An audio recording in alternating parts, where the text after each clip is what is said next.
Some really interesting new data, frankly troubling data, from apartmentguide.com. They put out their monthly rent report and some pretty stunning numbers about just how much rents have spiked across the country. Let's go ahead and throw this map up to start with. So what you see here is the increase in rent of one-bedroom apartments in states across the country.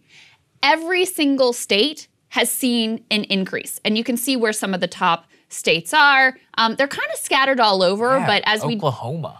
as we dig into the data, you see Louisiana, you see Florida, you see Oregon. As we dig into the data, you'll see some of the cities that have had the highest spikes. A lot of them are in warm weather places, which makes sense. A lot of them also in cities that are relatively small, so 300,000 people or less. Right. But just to give you the top line numbers, so overall, one bedrooms, year over year, price has increased close to 20%, 19.8% in 1 year. Wow. Two bedrooms, the picture is not much better. Price has increased year over year by 17.3%. Just to give you a little bit more data, here are the top 10 cities in terms of amount of increase. Those are the numbers at the top. You see Gilbert, Arizona, Long Beach, California, Riverside, California, Orlando, Florida. Again, a lot of places that are warm. Birmingham, Alabama, St. Petersburg, Florida, Huntington Beach, California, Boise, Idaho. That's one I'd been hearing about. Scottsdale, Arizona, and Irvine, California. And finally, for the two-bedroom, biggest increase, you see places like, again, Orlando, Florida, St. Petersburg, Florida, Jacksonville, Arlington, Texas, Tucson, Arizona, Garland, Texas, Reno, Nevada, Fort Wayne, Indiana, random, New York, New York, different than what you might have heard on the right, and Albuquerque, New Mexico. So couple things that I took note of here. First of all, you see the movement to warm weather places and driving up rent prices. You see, obviously, the pandemic abating and rent prices skyrocketing now that people can actually potentially have a job and pay. Yeah. And it does defy some of the narratives out there. I mean, a lot of the places that saw huge rent increases were actually in California, where the narrative has been, oh, California's over, oh, New York's over, and everybody's going to Texas. At least from this rent price data, that doesn't necessarily reflect that. And then the most important piece here is like, when you see rent prices going up this much, this is a massive hit on people's wallet. It makes it so hard for them to be able to afford the other necessities of life in addition to just housing. I mean, housing price goes up by 20%, and then your food cost goes up by 40%? I mean, that's a total disaster. Those are the absolute basics. In a single year, you're getting nuked.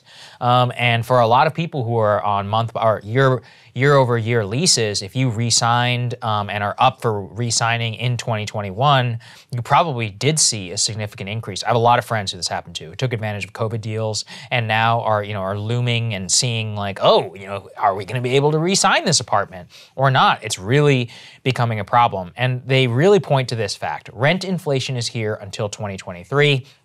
While the pandemic saw a drastic decrease in rent, the trend quickly reversed as both renters new and old returned to cities. As the report shows, year-over-year rent price up by double-digit nationwide, a trend that is likely to continue.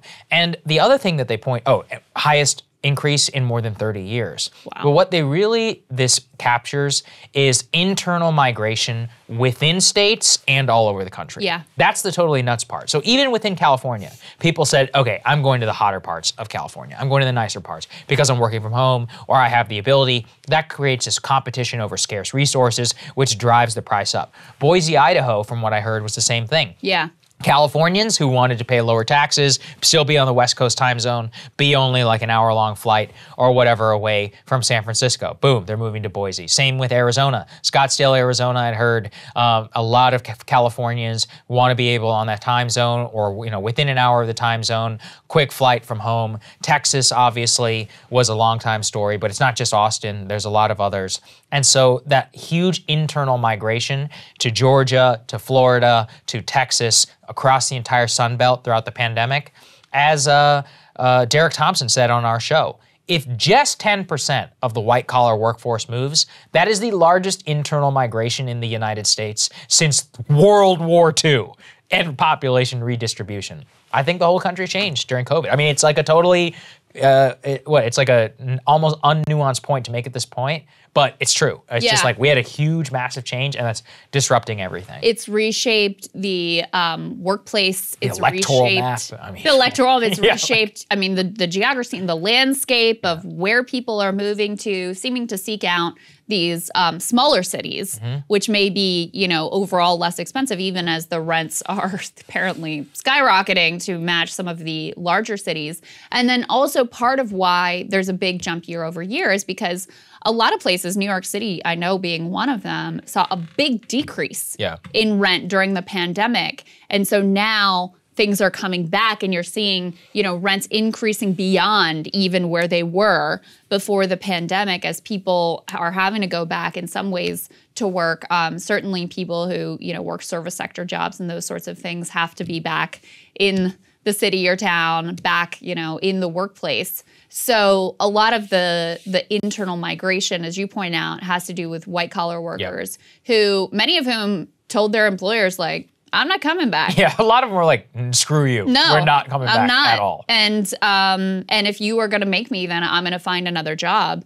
And because of the tight labor market, many have been able to do that. So just another little indicator, number one, of how everything getting so much more expensive, and so that even the wage increases that we have seen are being eaten into by the increased cost of essential goods like food and gas and housing, but also just the way that COVID has totally remade and reshaped our landscape in ways that we're only beginning to wrap our heads around. Completely correct. All right, guys, enjoy the day. We're going to have more for you later. Hey guys, thanks so much for watching. That's right. Just as a reminder, you can become a premium subscriber today. Watch the full show completely uncut, our reactions to each other's monologues. You get to listen to it, you get to ask us questions, all that good stuff. Link is right there in the description or at breakingpoints.com. Best of all, great way to say screw you to the mainstream media.